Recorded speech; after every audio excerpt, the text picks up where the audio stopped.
तो दोस्तों नमस्कार, MPSI स्टूडेंट पर में आपका स्वागत है। मैं दोस्तों आज आपको लेकर आया है अकबर। इससे पहले दोस्तों मैंने हुमायूं पढ़ाया था, इससे पहले दोस्तों बाबर पढ़ाया था। अकबर जो है बाबर का कौन था, पौत्र यानी कि नाती जिसे बोलते हैं। ये दोस्तों वीडियो के मुगल वंश की वीडियो के हिसाब से ये पार्ट नंबर 3 है। इसका दोस्तों मुगल वंश ये अकबर का शासनकाल जो है कब से कब तक 1556 से 1605 तक चला। अकबर का जन्म दोस्तों कब हुआ था, 15 अक्टूबर 1542 में इसका जन्म हुआ। आइए दोस्तों समझते हैं एग्जाम के पॉइंट ऑफ व्यू से इसकी माता का नाम, इसका पिता का नाम, इसका जन्म कहाँ हुआ। इसका जन्म दोस्तों कहाँ हुआ था, उमरकोट के राजा बीरसाल के यहाँ हुआ था। उमरकोट के राजा बीरसाल के यहाँ हुआ था। जब ये इसके पिता जो है हुमायूं जो भारत दिल्ली से बाहर चले गए थे, पाकिस्तान और इधर अफ़गानिस्तान के क्षेत्र में चले गए थे, वहाँ पर इसे जो है वही छोड़ कर चले गए थे इसकी माता के लिए, हमीदा बानो बेगम के लिए। पिता का नाम क्या, हुमायूं था। हुमायूं के 4 बेटे थे, कौन कौन से थे, एक था हुमायूं था, वो अकबर था, अस्करी था, हिंदाल था, कामरान था। ये 4 बेटे थे। इसमें जो है अकबर जो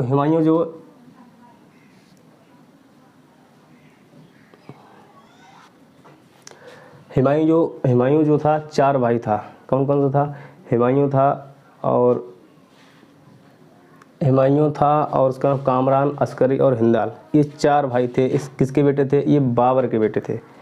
किसके बेटे थे, बाबर के बेटे थे। और ये हुमायूं किसका पिता था, हुमायूं जो था अकबर का पिता था। अध्यापक जो इसके लिए कौन से रखे गए थे, अब्दुल लतीफ़ अध्यापक थे। उस टाइम के बहुत जाने माने अध्यापक थे, तो वो उनके लिए रखे गए थे अकबर के लिए पढ़ाने। अकबर के लिए इन्होंने इसका नाम तक नहीं लिखना सिखा पाए, क्योंकि वो बहुत साथ था, इस चक्कर में नहीं सिखा पाए। 1547 में जो है 1547 में माता पिता के साथ रहने लगा। कौन, अकबर अपने माता पिता के साथ 1547 में रहने लगा, अकबर रहने लगा। फिर 1547 के बाद 1555 में मच्छीवाड़ा का युद्ध, उसके बाद सरहिंद का युद्ध हुआ। मच्छीवाड़ा का युद्ध जो है अकबर ने साथ रहकर लड़ा, अपने पिताजी के हुमायूं के साथ में लेकर लड़ा। जो हुमायूं जो है पाकिस्तान और अफ़गानिस्तान की एरिया से क्षेत्र से वापस आ रहा था, लड़ाई लड़ते लड़ते, तब इसके लिए मुलाकात मच्छीवाड़ा के युद्ध में हुई। उसके बाद दोस्तों सरहिंद का युद्ध हुआ। सरहिंद के बाद फिर दोस्तों ये जो है 1556 में, वो 1556 में कौन, हुमायूं जो है मर गया।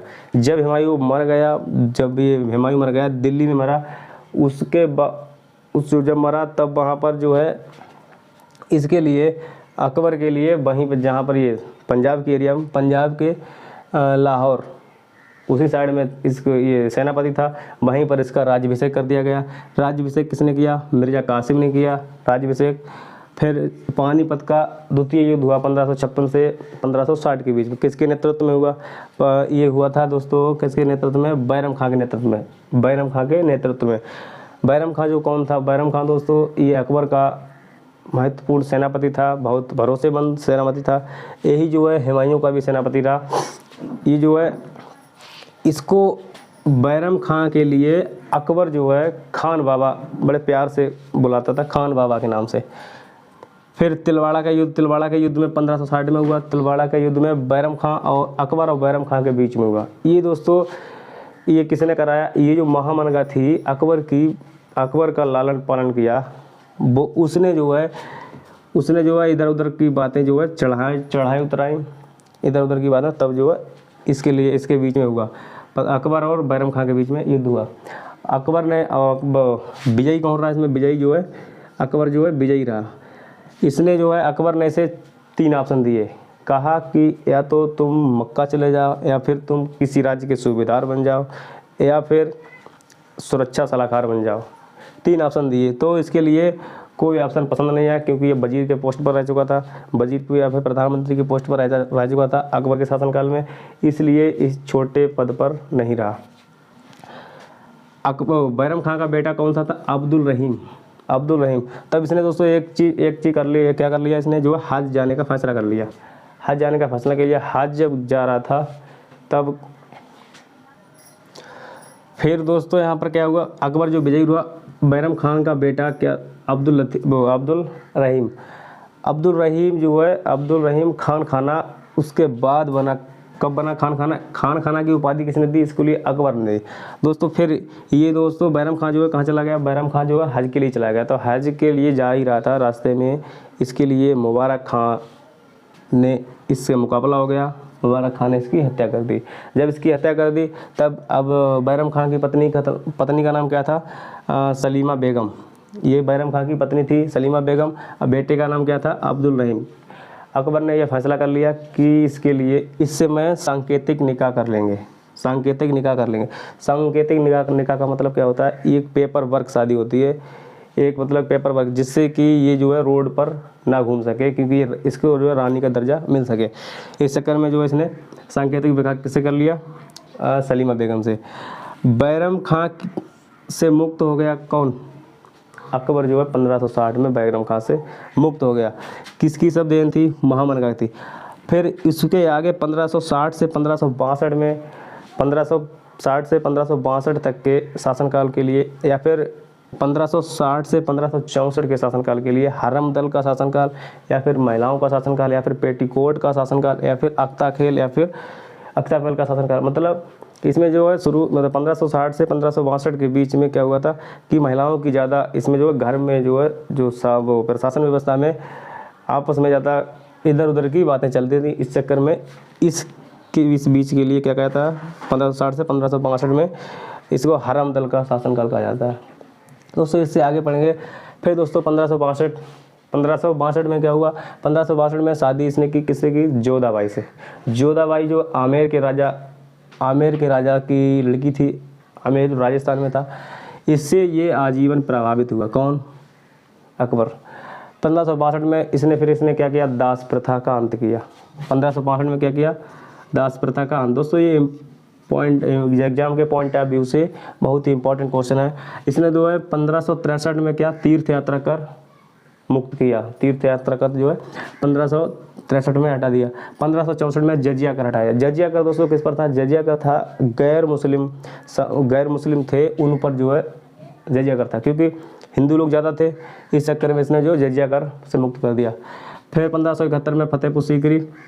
1575 में इबादत खाना इसमें जो है केवल कौन लोग जाते थे? सुन्नी लोग जाते थे। दोस्तों इस्लाम धर्म में क्या होता है? शिया और सुन्नी का ज़्यादा वर्चस्व रहता है।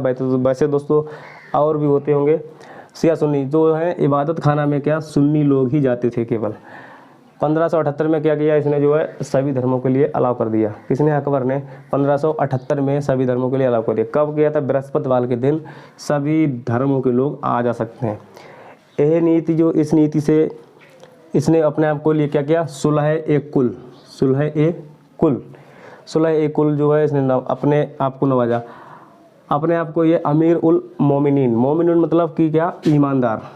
1579 में मजहर। फिर 1582 में क्या? दीन ए इलाही।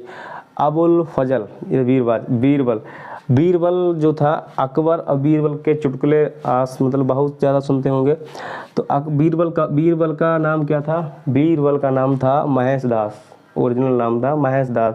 वो तो अकबर ने इसकी बीरबल की प्रतिभा देखकर उसका नाम क्या रख दिया? बीरबल। फिर 1583 में क्या? इलाही संबत इसने कैलेंडर चलाया। इलाही संबत कैलेंडर 1583 में। ये इसकी जो है मेन इच्छा क्या थी? सभी धर्मों को मिलाना चाहता था, चाहे हिंदू हो, चाहे सिख हो, चाहे पारसी हो, चाहे कोई भी धर्म हो, इस सभी धर्मों को मिलाना चाहता था। क्योंकि इसने जो है अपने शासन व्यवस्था में मतलब हर धर्म के लोगों को नियुक्त किया। दस्तूरजी राणा पारसी धर्म के थे।